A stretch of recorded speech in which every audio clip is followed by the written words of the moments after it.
அப்படி இருந்துருவோம் அப்படின்னு நினைக்க கூடாது. நல்லா சிரிச்ச தன்னை மறந்து எப்போ ஒரு மனிதன் சிரிக்கிறானோ அந்த சிரிப்புக்கு அப்படியே ஏதாவது ஒரு சோதனை இருக்குன்னு அர்த்தம். தன்னை மறந்து தூங்குறாங்கன்னு வச்சுக்காங்களேன், அவர் சொல்லுவாங்க தன்னை மறந்து நான் இன்னைக்குதான் நிம்மதியா தூங்கியிருக்கேன் அப்படின்னா அந்த தூக்கத்துக்கு பதில் அப்படியே இன்னொரு நாள் தூக்கம் வராமல் இருக்கும். இல்லைன்னா இந்த தூக்கத்தை கெடுக்கிற மாதிரி ஏதாவது ஒரு விஷயம் நடக்கும். அதனால எதுவுமே நிரந்தரம் இல்லை, இதுதான் நிரந்தரம் அப்படின்னு நினைக்க கூடாதுப்பா. இன்பம் என்றால் துன்பம், துன்பம் என்றால் இன்பம், லாபம் என்றால் நஷ்டம், நஷ்டம் என்றால் லாபம், உயர்வு என்றால் தாழ்வு, தாழ்வு என்றால் உயர்வு. எல்லாமே சரிசமமாக 5 விரல் எப்படி இருக்கோ அதே மாதிரிதான் வாழ்க்கை. வாழ்க்கை என்பது ஒரு கத்தி மாதிரி. கத்தி மாதிரி என்ற வாழ்க்கையில நம்ம அழுத்தி காலை வச்சோம் அப்படின்னா காலை கிழிச்சிரும். கத்தியாச்சு இதுல எப்படி காலை வைக்கிறது அப்படின்னு கத்தில ஒட்டாம காலை வச்சோம் அப்படின்னா கீழே விழுந்துருவோம். அப்ப என்ன பண்ணணும், ரொம்ப நிதானமா இருக்கணுமா. எப்பவுமே எந்நிலையிலும் தன்னிலை மாறாமல் ஒரு மனிதன் வாழ வேண்டுமா. அந்த வாழ்க்கை தான் நிரந்தரமா. வசதி வந்துருச்சு அப்படின்னு ரொம்ப தலக்கணத்தோடு ஆடக்கூடாதான். தலக்கணத்தோடு ஆடுனா என்ன ஆகுமா, நீ மட்டும்தானே ஆடுற, நீ மட்டும்தானே, உனக்கு மட்டும்தானே வசதி இருக்கு, அடுத்து உன் பிள்ளைங்க இருக்குல்ல, அடுத்து உன் பேர பிள்ளைங்க இருக்குல்ல, அப்ப அதுக்கெல்லாம் நான் என்ன பண்ணுவேன், நீ ஆடின ஆட்டத்தெல்லாம் அவங்களுக்கு குறைப்பேன் அப்படின்னு கடவுளை குறைச்சிருவாராம். அதனாலதான் ரொம்ப நிதானமா ஆடணும். நல்லா பாருங்க, அவங்க பாட்டனா இருந்தார் பாருங்க, ரொம்ப தங்கமான மனுஷன். பாட்டன் செய்த புண்ணியம் தான் இவன் நல்லா இருக்கேன் அப்படிமாங்க. அவங்க அப்பா செய்த உதவி, அவங்க அப்பா நல்லவரா இருக்கவங்க இந்த புள்ள நல்லா இருக்கு அப்படின்னு பேர் வாங்கணுமா. பாட்டை அந்த ஆட்டம் ஆடுனா அதான் பேர் எவ்வளவு கஷ்டப்படுறான் அப்படின்னு நினைக்க கூடாதான். எவ்வளவுதான் சொத்துக்கள் வந்தாலும் எவ்வளவுதான் வசதி வந்தாலும் ரொம்ப தன்னடக்கத்தோடு இருந்துக்கணுமா. ரொம்ப தலக்கணா என்கிட்ட தான் இருக்கு, என்கிட்ட மோதாத, நான் எது வேணாலும் சாதிப்பேன் அப்படின்னு நினைக்கவே கூடாதான். கோவிலுக்கு போறோம் அப்படின்னா கடவுள் முன்னாடி கையெடுத்து கும்பிட்டு, கடவுளே நானும் நல்லா இருக்கணும், என்னை சார்ந்த இந்த உலகத்தில் உள்ள அனைத்து மக்களும் நல்லா இருக்க வேண்டும், எல்லாரையும் காப்பாத்து அப்படின்னு கும்பிடணுமா. நான் மட்டும்தான் நல்லா இருக்கணும், நான் மட்டும்தான் வசதியா இருக்கணும், நான் மட்டும்தான் ரொம்ப நாளைக்கு உயிரோடு இருக்கணும் அப்படின்னு வேண்டக்கூடாதான். எல்லாருக்கும் பொதுவாக வேண்டணுமா. அதான் அந்த வேண்டுதலுக்கு சிறப்பான ஒரு விஷயம். அந்த வேண்டுதல் பழிக்குமா. அடுத்தவங்க நல்லா இருக்கணும் அப்படின்னு சொல்லும் பொழுது நம்மளை உயர்வா கொண்டு போவாரா கடவுள். எதிரியும் நல்லா இருக்க வேண்டும் இந்த உலகத்துல அப்படின்னு நினைக்கணுமா. எதிரி நல்லா இருக்கணும்னு நினைச்சாவே நம்மளை உயர்வுக்கு கொண்டு போயிடுவார். அதனாலதான் 5 முகம் தோன்றி 6 முகம் தோன்றும், வெஞ்சவரில் அங்கினிட வெயில் தோன்றும், நெஞ்சில் ஒரு காலம் நினைக்கையில் 2 காலம் தோன்றும் முருகா என்று ஓதுவார் முன்னே. பகவத்கீதையில சொன்ன மாதிரி எதையுமே கொண்டுகிட்டு வர்றவே கிடையாது, எதையுமே நம்ம உருவாக்கவே கிடையாது, எதையும் படைக்க கிடையாது. உலகம் என்றும் இந்த சுற்றுலா தலத்திலே நாம் எல்லோரும் ஒரு சுற்றுலா பயணிகள் மாதிரி வந்திருக்கோம். கடவுள் போப்பா ஒரு 50 வருஷம் 60 வருஷம் 80 வருஷம், இந்த வருஷம் என்பது ஆயுளை குறிக்கும். ஒரு 50 வயசு வரைக்கும் 60 வயசு வரைக்கும் இந்த பூமியில இருந்து வாழ்ந்துட்டு நீ வா அப்படின்னு கடவுள் நம்மளை அந்த உலகத்துக்கு அனுப்பிச்சிருக்காரு. நம்ம இந்த வாழ்ற வாழ்க்கையில இந்த இருக்கிற காலங்கள்ல பிறருக்கு உதவி செய்ய முடியாட்டி அடுத்தவங்க மனசை கஷ்டப்படுத்தாம இருந்தாவே பெரிய விஷயமா. ஒருத்தருக்கு உதவி பண்ண முடியாட்டி பரவாயில்ல, கடவுள் சொல்லுவாராம், நம்மளை படைச்சு உயிர் உண்டாக்கி பூமிக்கு அனுப்பும் பொழுது பிறப்பதற்கு ஒரு நிமிடத்துக்கு முன்னாடி கடவுள் சொல்வாராம், அப்பா உன்னை நான் பூமிக்கு அனுப்புறேன், பூமியில போய் நீ எல்லாம் அனுபவிச்சுட்டு நல்லா சந்தோஷமா வாழ்ந்துட்டு வாடா அப்படிமாங்க. அப்ப அப்படி சொல்லும் போது பூமியில வந்து நம்ம பிறந்துருவோம்.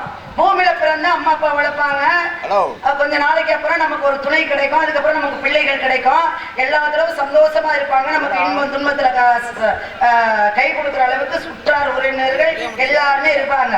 நல்லா வாழ்ந்து முடிச்சுட்டு மேல போகும்போது கடவுள் என்ன கேட்பாரா, ஐயப்பா கடவுள் கேட்பாரா, பூமிக்கு போனியா, ஆமா ரொம்ப நல்லா இருந்துச்சா பூமி, நல்லா இருந்துச்சு, நீ சந்தோஷமா இருந்தியா, நல்லா சந்தோஷமா இருந்த, எப்படி இருந்த, ரொம்ப சந்தோஷமா இருந்தாங்க, நண்பர்கள்லாம் இருக்காங்க, நண்பர்கள் கூட சேர்ந்தேன்னு வச்சுக்கோங்க, அன்னைக்கு முழுவதும் எனக்கு சந்தோஷம் தான், தண்ணி மையத்திலேயே இருப்பேன்.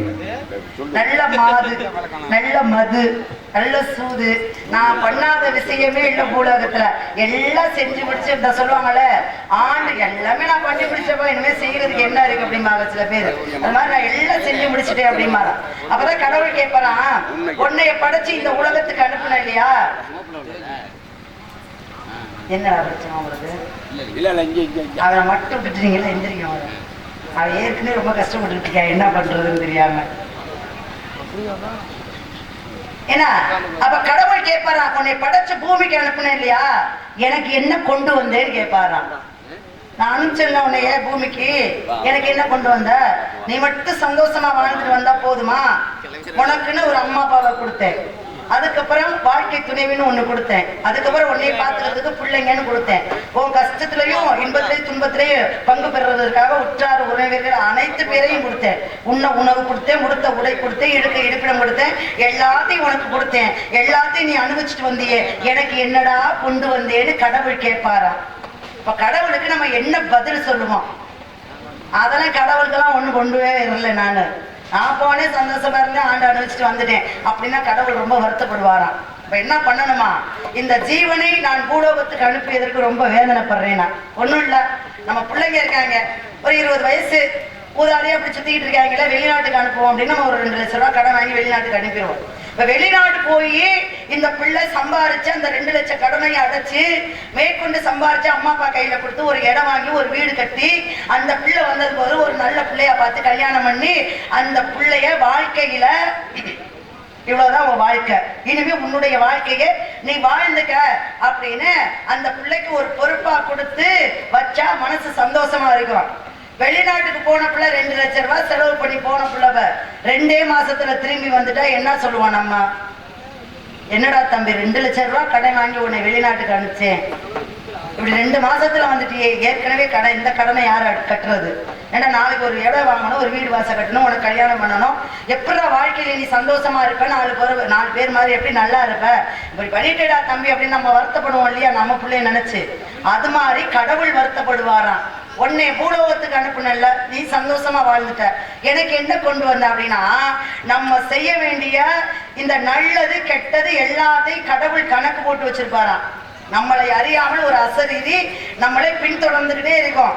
பாருங்களேன், இந்த அசரீரி என்பது யார் அப்படின்னா, உங்களுக்கு நல்லா புரியணும் அப்படின்னா, நிறைய பேர் இதை சீட்டாடுவீங்க தானே, இல்ல சீட்டாடுவீங்க தானே, சீட்டாடும்போது பாருங்களேன், நல்லா ஒரு கை போய்கிட்டே இருக்கும், ஜெயிச்சுட்டே இருப்பாங்க ஒரு இடத்துல, ஒரு 2 கை 3 கை போனவன இடம் மாத்துவாங்க.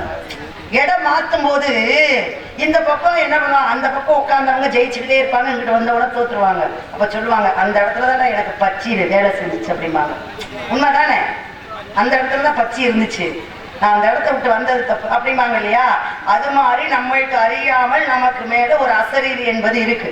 நம்ம சொல்ற வார்த்தைகள் ஒவ்வொன்றும் அதுக்கு கணக்கு போட்டுக்கிட்டே இருக்கும். இந்த வார்த்தை நல்ல வார்த்தை,